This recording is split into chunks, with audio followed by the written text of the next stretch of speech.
Haleluya. Salam sejahtera Bapak Ibu Saudara-saudari keluarga GPDI LSAD Magelang dimanapun Bapak Ibu Saudara berada. Tuhan Yesus memberkati kita semuanya. Kembali hari ini kita akan bersama-sama belajar firman Tuhan. Dan firman Tuhan saya ambil dari kitab Ibrani pasal yang ke-6 ayat 19 dan 20. Ibrani pasal yang ke-6 ayat 19 dan 20, saya akan bacakan demikian bunyi firman Tuhan. Pengharapan itu adalah sauh yang kuat dan aman bagi jiwa kita, yang telah dilabuhkan sampai ke belakang tabir, di mana Yesus telah masuk sebagai perintis bagi kita, ketika ia menurut peraturan Melkisedek menjadi imam besar sampai selama-lamanya. Puji Tuhan, renungan firman Tuhan hari ini saya beri tema pengharapan. Dalam kehidupan kita sehari-hari, ketika kita menggunakan kata pengharapan atau berharap, maka hal itu menunjuk pada sesuatu yang belum pasti, menunjuk kepada sesuatu yang tidak pasti. Tetapi itu hanya merupakan suatu keinginan yang bisa terjadi dan juga bisa tidak. Jadi dalam kehidupan sehari-hari ketika kita menggunakan kata pengharapan atau berharap, itu merupakan suatu keinginan yang bisa terjadi ataupun bisa juga tidak terjadi. Sebagai contoh, seorang pedagang, dia berkata, saya berharap hari ini semua dagangan saya habis dibeli oleh konsumen. Apakah hal itu pasti terjadi? Belum tentu, bisa juga hal itu terjadi, bisa juga tidak terjadi, bisa juga dagangannya tidak habis. Jadi pengharapan atau berharap dalam kehidupan sehari-hari itu memiliki arti hal yang belum pasti, hal yang belum tentu. Dan demikian juga Alkitab juga mengatakan dengan kata pengharapan ada kalanya sebagai arti yang belum pasti. Namun ada kalanya juga Alkitab menuliskan kata pengharapan itu sebagai sesuatu hal yang pasti. Sebagai contoh dalam Alkitab, kata pengharapan yang digunakan dalam arti yang belum pasti, arti yang tidak pasti. Dalam Amsal 11 ayat 7 dikatakan, pengharapan orang fasik gagal pada kematiannya, dan harapan orang jahat menjadi sia-sia. Jadi dikatakan pengharapan orang fasik gagal. Tidak terjadi. Harapan dari orang yang jahat sia-sia. Tidak terjadi. Jadi kata pengharapan dan berharap dalam hal ini belum pasti. Juga di dalam Yesaya pasal 20 ayat yang kelima dikatakan, maka orang akan terkejut dan malu karena Ethiopia, pokok pengharapan mereka, dan karena Mesir, kebanggaan mereka.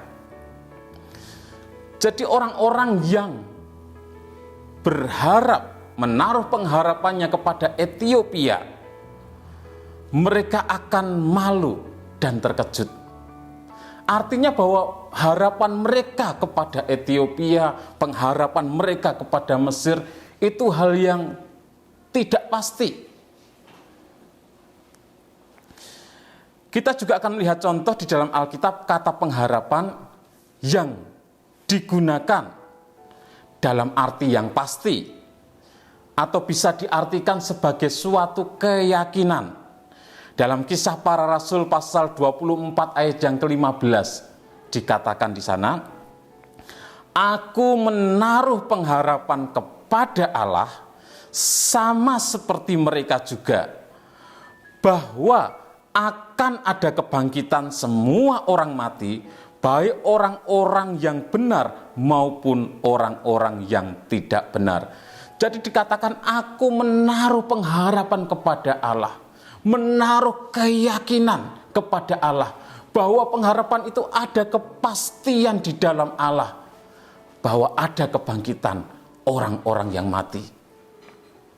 Juga dalam Roma pasal 5 ayat yang kedua dikatakan, oleh Dia kita juga beroleh jalan masuk oleh iman kepada kasih karunia ini.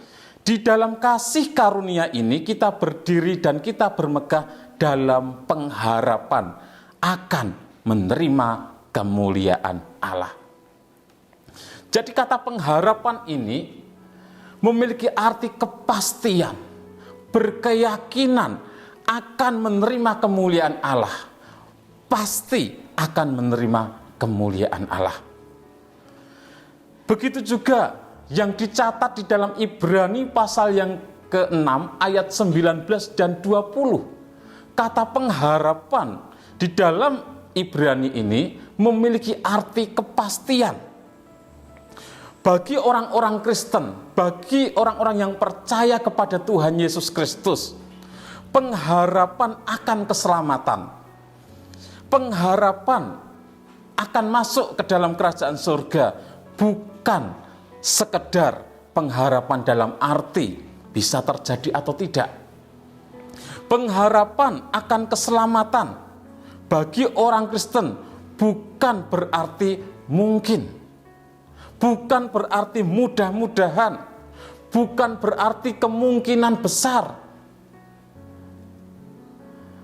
Tetapi pengharapan di dalam keselamatan bagi kita orang-orang yang percaya kepada Tuhan Yesus Kristus adalah suatu kepastian. Dalam agama lain tidak ada kepastian akan keselamatan. Mengapa? Karena mereka mendasarkan keselamatan pada perbuatan baik.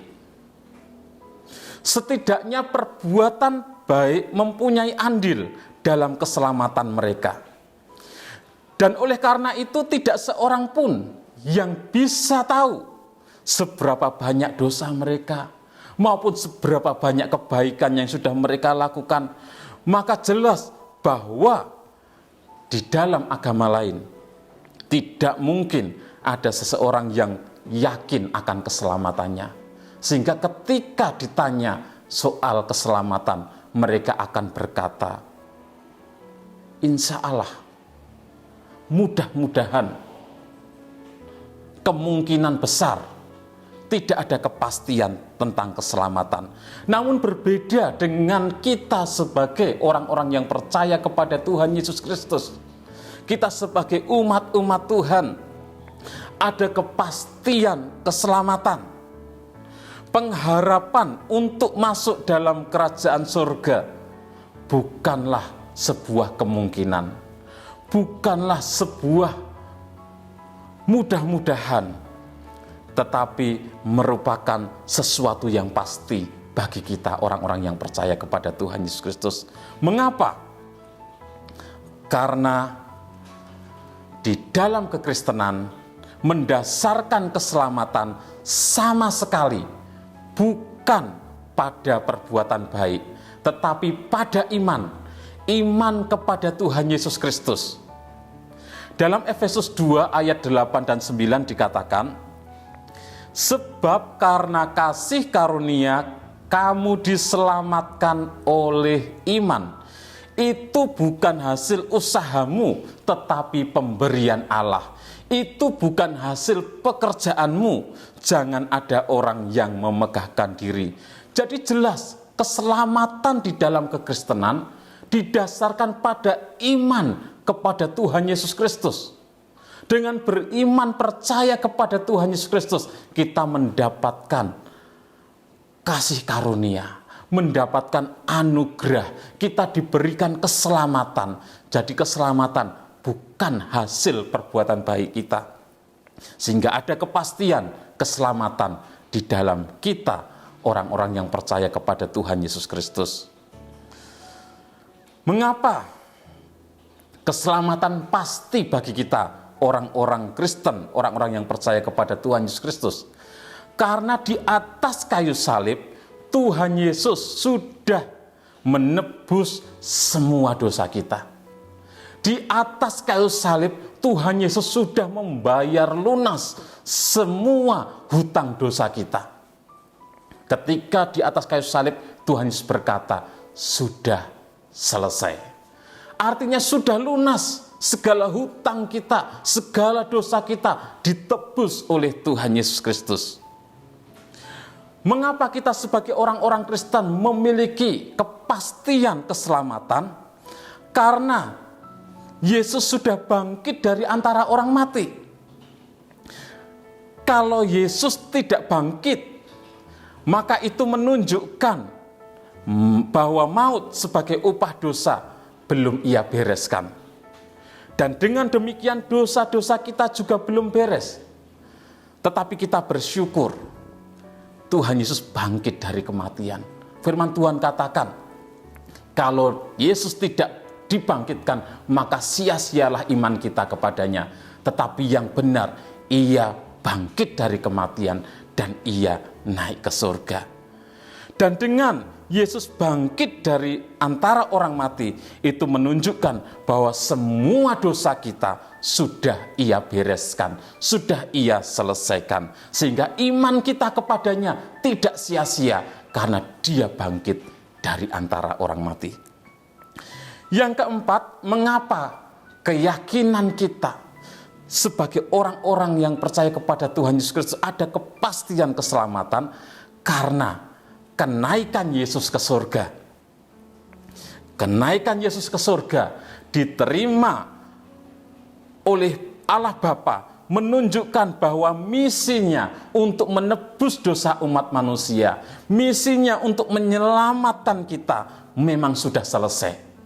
Jadi Yesus naik ke surga, diterima oleh Bapa karena tugasnya menyelamatkan kita umat manusia sudah selesai. Kenaikan Yesus ke surga juga untuk menyediakan tempat bagi kita. Dalam Injil Yohanes 14 ayat 1 sampai yang ketiga, supaya di mana Yesus berada, kita pun juga akan berada. Yesus naik ke surga untuk menyediakan tempat bagi kita. Kalau tempat itu sudah selesai, dia akan datang untuk menjemput kita. Supaya di mana dia berada, kita pun juga berada. Jadi keselamatan itu pasti bagi kita orang-orang yang percaya kepada Tuhan Yesus Kristus. Dan juga mengapa kita yakin keselamatan itu pasti sebagai orang-orang yang percaya kepada Tuhan Yesus Kristus. Karena kenaikan Yesus ke surga sebagai perintis bagi kita. Di dalam Ibrani pasal 6 ayat yang ke-20 dikatakan, di mana Yesus telah masuk sebagai perintis bagi kita. Jadi Yesus naik ke surga sebagai perintis bagi kita. Artinya bahwa Yesus berjalan di depan kita. Yesus pergi dahulu ke surga untuk mempersiapkan jalan bagi kita, umat-umatnya yang mengikuti dia. Jadi Yesus sebagai perintis bagi kita, artinya Yesus berjalan di depan kita, pergi mendahului kita untuk mempersiapkan jalan bagi kita. Sehingga kemana Yesus telah pergi, kemana Yesus telah masuk, kita umat-umatnya juga akan masuk, akan pergi ke sana. Naiknya Yesus ke surga menjadi jaminan bagi kita umat-umatnya untuk kita masuk ke dalam kerajaan surga. Karena itu di dalam ayat 19 dikatakan pengharapan itu adalah sauh yang kuat dan aman bagi jiwa kita. Pengharapan itu seperti jangkar yang kuat dan aman bagi jiwa kita. Karena di dalam Yesus pengharapan akan keselamatan adalah suatu kepastian. Mari kita berdoa. Kami bersyukur kepada Engkau Tuhan buat kasih karunia-Mu, anugerah keselamatan yang Kau beri bagi kami. Karena keselamatan yang Kau berikan bagi kami itu sesuatu yang pasti Engkau sediakan bagi kami umat-umat-Mu. Terima kasih Tuhan, berkati umat-umat-Mu dimanapun mereka berada. Biarlah kami boleh terus teguh di dalam Engkau. Kami boleh tetap setia mengiring Engkau sampai kapanpun juga. Karena ada kepastian keselamatan di dalam Engkau. Kiranya kami keluarga GPDI El Shaddai Magelang oleh Engkau senantiasa mempersembahkan korban syukur kepada Allah, yaitu ucapan bibir yang memuliakan namanya. Dalam nama Tuhan Yesus Kristus kami berdoa bersyukur. Haleluya. Amin.